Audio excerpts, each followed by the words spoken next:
Allô? Pour ceux qui ne me connaissent pas, je m'appelle Anne. Je travaille chez Panoramique et je suis passionnée de communication et de marketing. Mais avant tout, je suis passionnée de vous partager nos trucs, nos idées, nos stratégies, nos conseils pour vous aider à mieux gérer votre entreprise et ainsi prendre les meilleures décisions en communication et en marketing. Le sujet d'aujourd'hui, c'est la différenciation. En fait, on va regarder les 6 éléments sur lesquels votre entreprise peut se différencier.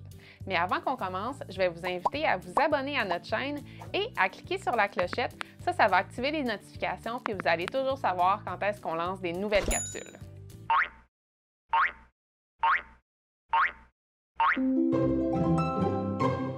La capsule d'aujourd'hui est un support à l'outil qui est disponible dans notre bibliothèque. Dans notre bibliothèque, vous allez trouver une multitude d'outils que nous, on utilise au quotidien qui nous permettent de bien gérer autant notre entreprise que de faire la gestion de nos clients. Puis, principalement, ça vous donne une structure de travail et des méthodes de travail. Ça vous fait sauver du temps. Oui, du temps! En travaillant bien, on sauve du temps. La capsule d'aujourd'hui, comme je le disais, va vous aider à répondre à la question 3 dans l'outil sur la réflexion stratégique sur la différenciation de votre entreprise. Si vous vous posez la question « Qu'est-ce que c'est la différenciation?», vous trouverez la réponse dans l'article sur le sujet dans notre blog. Dans l'article, vous allez retrouver « Qu'est-ce que c'est la différenciation?», mais surtout les bénéfices que ça apporte à vous et à vos clients.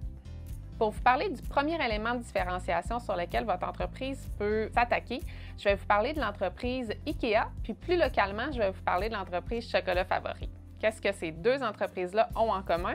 En fait, ces deux entreprises-là ont réussi à se différencier de leur industrie. IKEA en amenant le concept de vous achetez un meuble, il va vous coûter moins cher, mais vous devrez vous déplacer vous-même dans l'entrepôt, le mettre sur votre chariot, l'amener dans votre voiture, l'amener chez vous, le monter vous-même, essayez de ne pas perdre de morceaux ou de toutes les utiliser, c'est souvent ça le défi. Du côté de Chocolat Favori, ils ont réinventé complètement le bonheur d'aller manger une crème molle en plein hiver, tout simplement en le trempant dans du chocolat. C'était deux exemples de produits, mais dans l'industrie du service, c'est tout à fait possible d'être innovant avec différents offres ou programmes que vous pouvez développer pour votre clientèle. Avec un soutien de l'équipe marketing qui fait la recherche au niveau vraiment des besoins profonds de votre clientèle et une équipe de développement, vous allez être bien en selle pour vous différencier avec vos produits.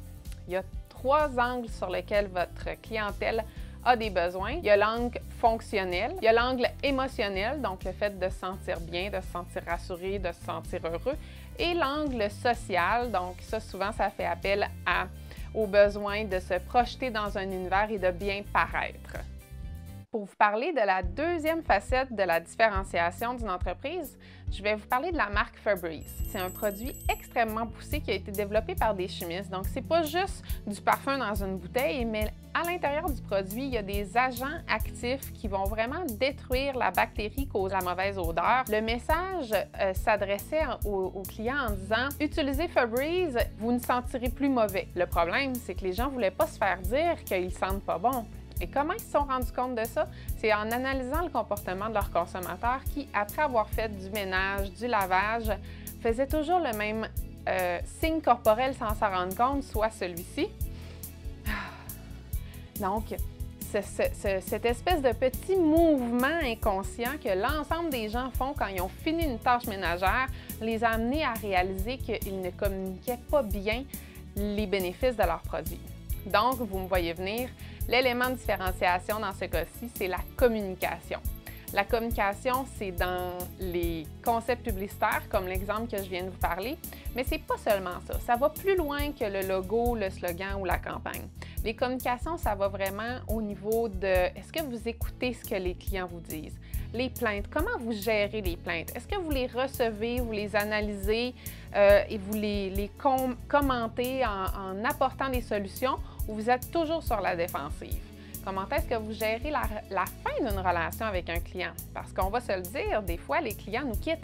C'est correct. Il y en a une partie qui nous quitte, puis il y en a une partie qui reste toujours avec nous. Ça fait aussi partie comment vous vous différenciez dans l'ensemble des communications. Il y a aussi la communication interne de votre entreprise. Comment communiquez-vous avec vos employés? Comment communiquez-vous avec vos partenaires, vos collaborateurs? Ce qui m'amène à vous parler du troisième élément de différenciation des entreprises. Et là, je vais plutôt vous parler de processus. Des processus de gestion, en fait. On a vu dernièrement apparaître dans les entreprises des processus comme Agile, Sprint, Scrum, En les implantant dans vos entreprises, vous pouvez vous différencier parce que ça va impacter un des éléments suivants dont on va parler, qui est l'expérience client. L'expérience client, c'est l'élément qui est probablement le plus, je dirais, facile ou le plus rapide sur lequel vous pouvez agir à court terme en matière de différenciation. Un exemple facile, est-ce que quand on appelle dans votre entreprise, il y a quelqu'un qui répond ou si c'est comme vos 3-4 principaux concurrents puis il y a une boîte vocale? Vous allez me dire, mais voyons, Anne, j'invente pas la roue en répondant au téléphone. Non, c'est vrai. Sauf que dans le fond, ce qu'on dit en parlant de différenciation, c'est se différencier de sa concurrence et répondre à un besoin puis et offrir de la valeur ajoutée à votre clientèle. C'est ces deux éléments-là ensemble qui font que vous arrivez à vous différencier. Du début, du premier contact avec votre prospect jusqu'à la fin de la relation, comme je parlais tantôt, la fin de la relation avec ce client-là, quelle est l'expérience que vous offrez à votre clientèle? Quel est le service à la clientèle? C'est quoi vos processus? C'est quoi vos protocoles? Et ça, vous pouvez vous différencier tout simplement en observant qu'est-ce que vos concurrents font. Est-ce que vous avez déjà appelé chez un de vos concurrents ou avez-vous déjà fait appeler votre conjoint? C'est un exercice très intéressant à faire parce qu'on réalise qu'on n'a jamais vraiment été en contact avec nos concurrents. Mais en les regardant aller, vous allez rapidement trouver des points où est-ce que vous pouvez vous différencier et répondre à des problématiques. Une autre façon de le faire, c'est d'aller observer les pages Facebook ou les pages Google Entreprises de vos concurrents.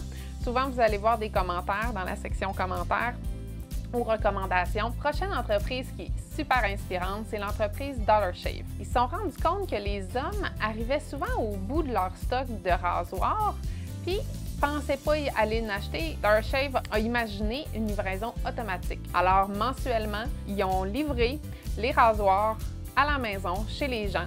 Donc, c'est quoi l'élément de différenciation de cet exemple-là? C'est le canal de distribution.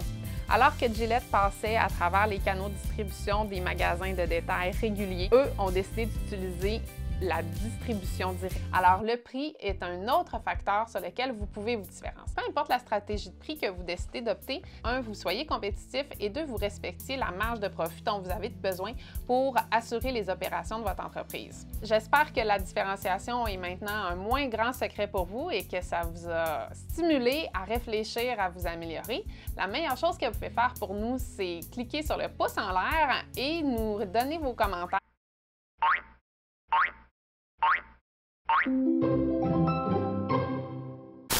Va-tu tenir?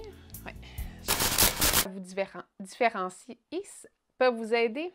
1,25 $. Voyons, excusez, va-t-il falloir que je le tienne? J'ai presque